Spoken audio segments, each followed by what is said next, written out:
இந்த மகிமையின் மறுரூபத்தின் ரட்சிப்பை, அழியாமை நித்தியமான ரட்சிப்பை, பூமியில் வாழ்கிற புறஜாதியிலிருந்து மீட்கப்பட்ட மனவாட்டியானவள் அவளுக்கு உரிய நாமத்தை அவரே எழுதிவிட்டார்.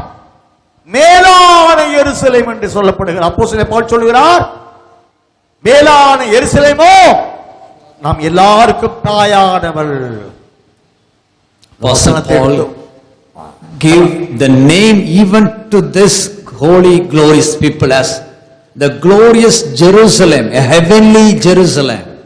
Galatians chapter 4. மேலான எருசலேமோ சுயாதீனம் உள்ளவள், அவளே நாம் எல்லாருக்கும் தாயானவள் என்று சொல்லப்படுகிறது.